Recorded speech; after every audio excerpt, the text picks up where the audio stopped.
Hello everyone, it's me, Saneko_ with another Speedpaint. Today I'm trying out something new by doing a voiceover narration while you watch the Speedpaint.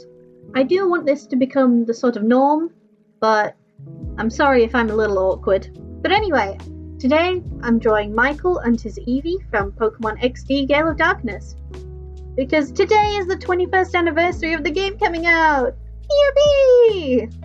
For my references, I've got one of Michael's official 3D renders, and I've got a screenshot of his Eevee from the Models Resource website, because I needed it to face the specific way I wanted it to, and none of the images on Google were doing it in the exact way I wanted.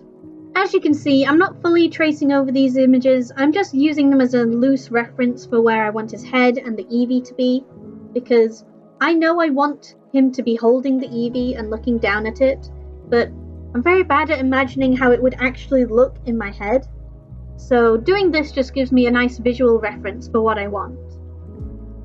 Later on in the video you'll see that I go over this sketch entirely to make it neater, because I kind of got confused with all the layers I made.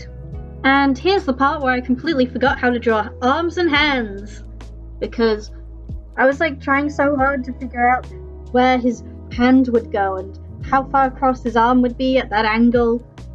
I think I got it right in the end, but oh my god, this took forever. I just decided, I'll just trace over the other hand I did and just transform it a bit and see if that works. I may look like I know what I'm doing in a lot of the stuff I do, but when I'm drawing I'm just why doesn't it look right? Why can't I get it to look perfect? Stuff like that.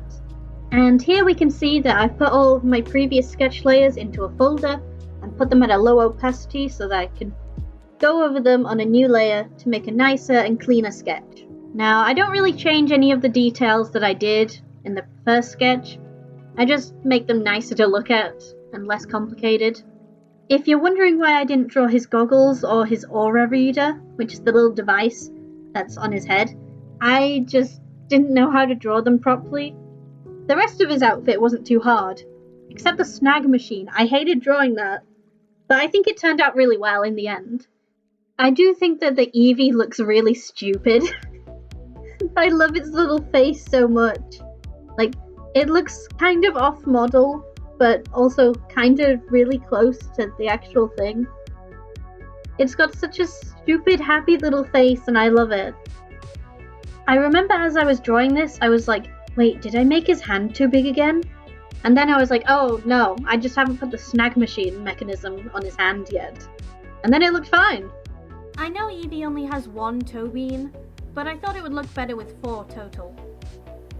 I honestly kind of struggle drawing Eevee's feet because I'm not used to drawing 4-legged animals. Here I realised I didn't make his body reach the bottom of the canvas, so I quickly fixed that. And finally we get to start the best part of the process. Line art!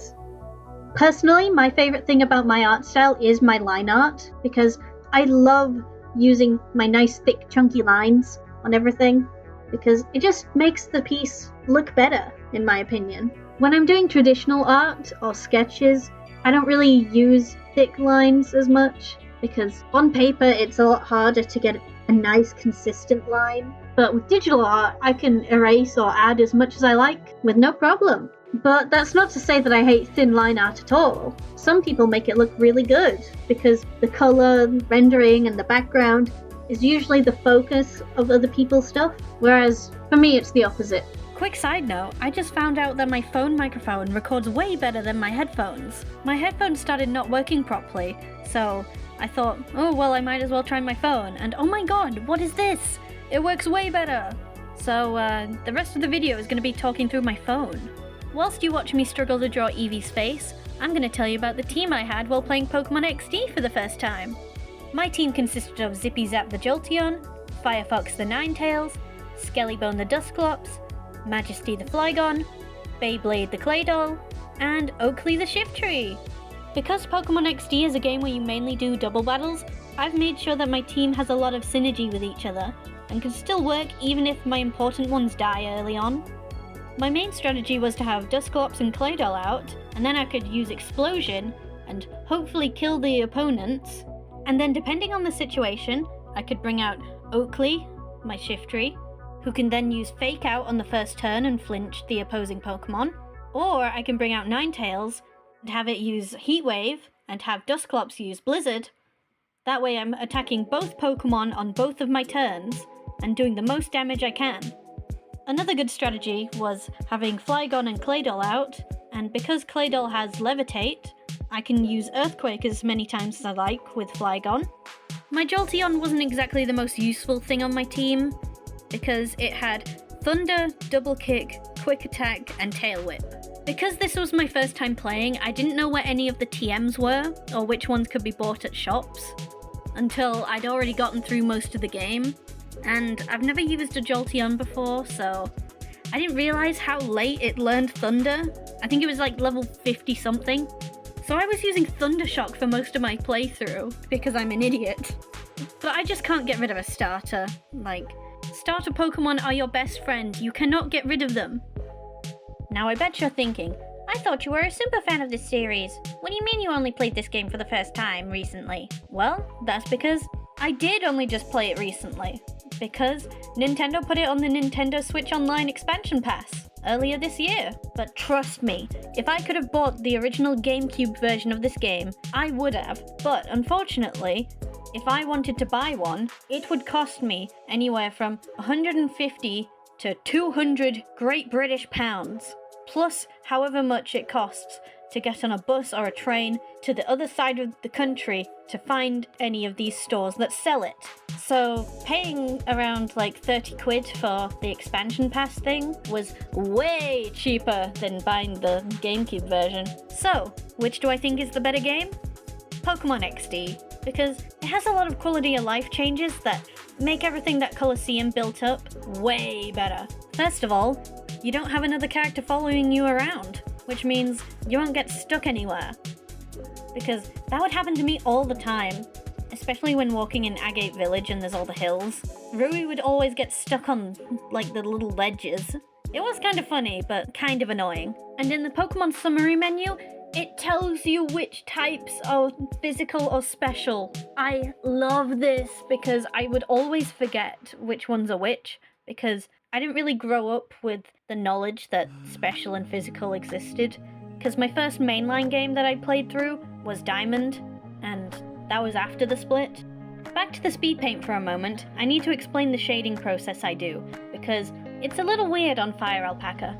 Okay, so you see the little layer icon, but it has a number 8 in it? That makes an 8-bit layer, which you can enable halftone shading on. These layers can only be one color, but you can change the intensity of the dots by the color that you use. Black being the most dense and white being invisible, basically.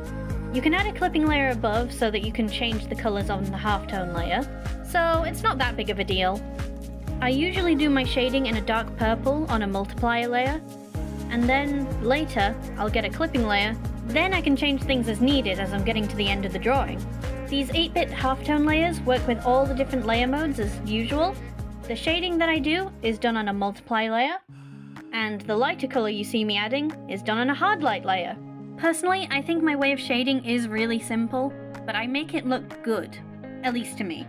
I basically choose where the light is coming from, and I draw the light on that side, and then the other side is automatically where the darkness is. If there's something that would be casting a shadow on something else, draw a shadow there. Not sure where to put a shadow?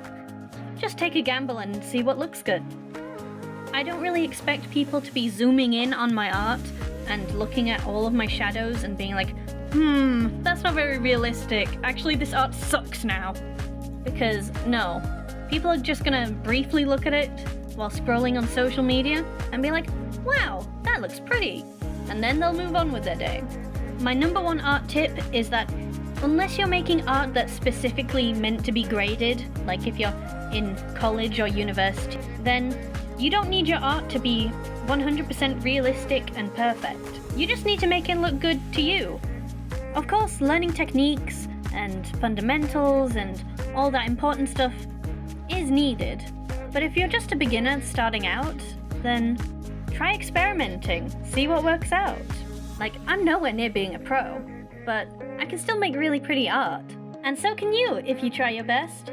When I'm shading the eyes and the inside of the mouth, I like to use regular airbrush shading on a multiply layer.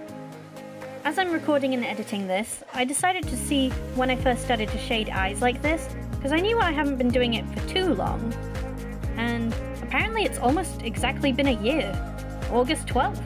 Before this, I would just use the regular pen tool to draw shading for the whites of the eyes. And then I'd just leave the eyes with the dark colour and the light colour. Zero shading except the little highlights in the eyes. Even though it's such a small detail, as I'm looking at it, I'm like, wow, that does make a difference. And now you get to see how I do those cool little backgrounds. You go to the top, where it says filter, and you go to one of the bottom options that says Japanese pattern, and then it has all these nice preset ones where you can change the size, the angle, and the density on some of them. I love how you can just see my frustration as I'm trying to get it to go where I want it to, and it's just not.